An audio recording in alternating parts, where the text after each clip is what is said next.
how are you doing? This is Bernadette English in Afan Oromo. Har'a tentis patroni afaan Ingiliffaa haasa'uudhaaf sin fayyadan shan isinii qabadhee dhufee jira. Seeraan fayyadamtan jechuun ammoo haasawa afaan Ingiliffaa keessan seeraan bareechiftanii haasa'uu kan dandeessan ta'a. Let's start. The first one, wanti wahii akkana gochuun barbaachisaadha. Akkana gochuun qo'achuun barbaachisaadha. Ganamaan hirribaa ka'uun barbaachisaadha. Hojjechuun hojii seeraan hojjechuun barbaachisaadha jechuu itti barbaadan. Good. So, what we barbaachisaadha jettanii haasa'u yeroo barbaadan, you don't say another thing. You say, it is important to. We say, it's important to. It's important to. It is important to. So, wayti jennu fakkeenyaaf qo'achuun barbaachisaadha. It's important to jettanii verbii jalqabaa yookiin base verbii yookiin verbi waan ofitti galchuudha. So you can say, it's important to study. It's important to study. It's important to study hard. Seeraan hojjechuun barbaachisaadha. It's important to work hard. Nootii kee seeraan barreeffachuun barbaachisaadha. It's important to write a note. Kastamarii kee seeraan qabachuun barbaachisaadha. It is important to take care of your customers. Barnoota kee seeraan barachuun barbaachisaadha. It is important to learn your lesson well. It's important to jettanii waan silaa ta'u san bees verbiitti galchanii fayyadamu. It is important to mana barumsaa deemuufi, dubbisuudhaafi, taa'uudhaafi, waan garagaraa hojjechuudhaafi, finfinnee deemuudhaafi, bakka kanaa deemuudhaafi jettanii waan wayii kana haasoftanoo. An akkas gochuudhaaf yoo jettan I am going to jettanii verbi waan itti galchuudha.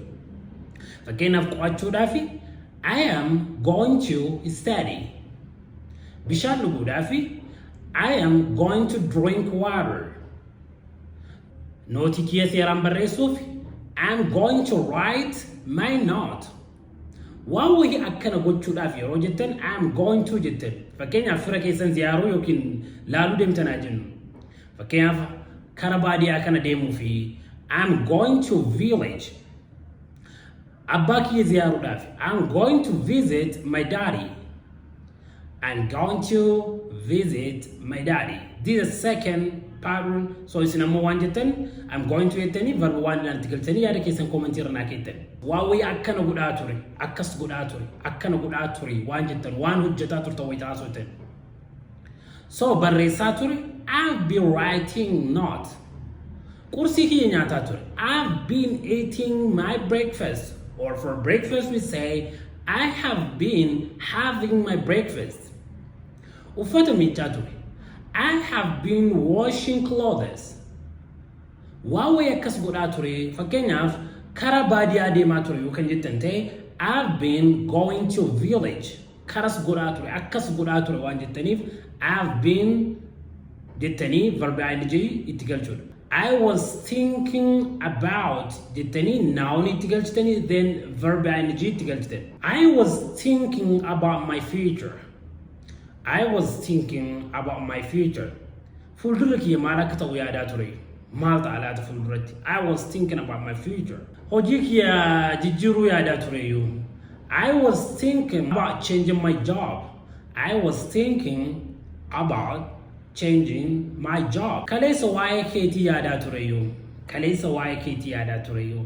I was thinking about you yesterday. I was thinking about you yesterday. Waan ati jettisan waa'ee waan ati jettisan yaadaa ture. I was thinking about what you said. I was thinking about what you said. Paartanoota kanneen fayyadamuudhaan Ingiliffa keessan sirriitti bareechifachuu hin dandeessan. Paartaniilee biraallee baay'eetu jira waan ta'eef jecha viidiyoolee garaagaraa keessa kan isin gadhiisnu ta'a. Lesaniin kun yoo kan isinitti tole like, follow and subscribe to my YouTube channel. Hiriyoota keessaniin share gochuu hin dagatinaa. Love you all. Bye.